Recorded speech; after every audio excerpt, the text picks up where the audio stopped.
সন্ধ্যা বন্ধুরা, কেমন আছো সবাই? আশা করছি সবাই খুব ভালো আছো। আমরাও ভালো আছি। আমার পরিবারের সকলকে অনেক স্বাগত জানিয়ে আজ একটি নতুন ভিডিও শুরু করলাম। আজকের ভিডিওটা শুরুই করেছি আমি খাওয়া দাওয়া দিয়ে। তো প্রথমেই হয়েছে সন্ধেবেলার চা, আর ভিডিওটা আমি সারাদিন পর সন্ধেবেলাতেই শুরু করেছি। আর এখন আমি এখানে পাঁপড় ভাজি, এছাড়াও আরও বিভিন্ন রকমের মেনু হয়েছে, মানে যেগুলো নর্মালি যে মেনুগুলো হয় সেগুলোই। তো সেটাও আমি তোমাদের সঙ্গে শেয়ার করবো। আর আজকে আমাদের বাড়িতে আছে খাওয়া দাওয়া। তো কারা আমাদের বাড়িতে খাওয়া দাওয়া করবে আর কি কারণে, সেগুলো সবই তোমাদের সঙ্গে শেয়ার করব।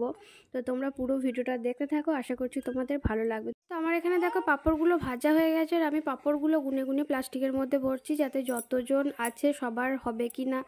আর প্লাস্টিকের মধ্যে ভরছি কারণ যাতে পাঁপড়গুলো নরম না হয়ে যায় খাওয়া পর্যন্ত। তো পাঁপড় ভাজার পর হচ্ছে এখানে চাটনি, আর আমার সোনা তো এখানে কেমন চিৎকার করে ভয়েস দিচ্ছে দেখো। তো পাঁপড়টা চাটনিটা হলো গ্যাসে আর উনুনের মধ্যেও রান্না হচ্ছে। তো চলো উনুনের মধ্যে কি রান্না হচ্ছে, এদিকে চাটনিটা হতে থাকে ওটা দেখাই তোমাদের। এদিকে হচ্ছে মাংসর ঝোল, আর উনুনটা রান্না করতে করতে ভেঙে গেছে, দেখো কি অবস্থা হয়েছে উনুনটার। আর মাংসের ঝোলটা দেখো এদিকে বাপি রান্না করছে। আর কি কারণে আমাদের বাড়িতে খাওয়া দাওয়া বলো তো, এরা আমার মায়ের কাছে টিউশন পড়ে, আর আমার মা টিউশন পড়ে সেটা আমি অনেক ভিডিওতেই দেখিয়েছি।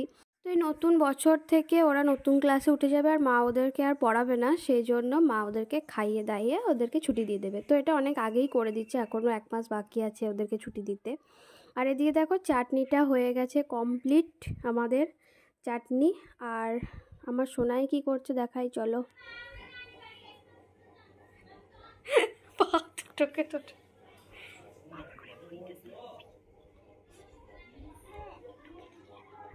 ও কি গো,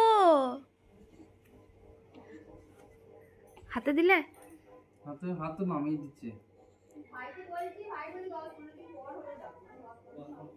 তো ওদিকে সোনাই ওর বাবার কাছে আছে, আর সোনাইয়ের বাবাকে তো আমি ভিডিওতে একদমই তুলি না, যেন মনে হবে ও আমাদের সঙ্গে দেখা করতেই আসে না।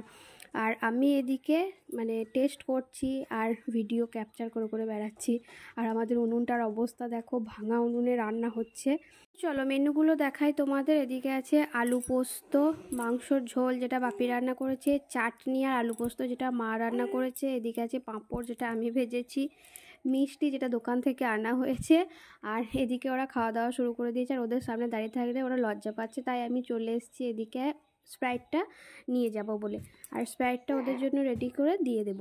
আর সবার শেষে আছে জোয়ান, হজমোলা আর চকলেট, যেগুলো ওরা এনেছে ওদের ইচ্ছাতে, আর এই স্প্রাইটটাও ওরা এনেছে ওদের ইচ্ছাতে।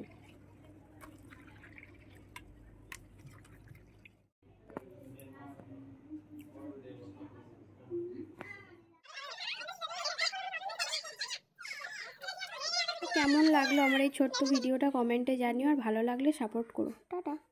বলছি আমার মেয়ে তো গুড নাইট হয়ে গেছে, তোমাদের সকলকেও গুড নাইট।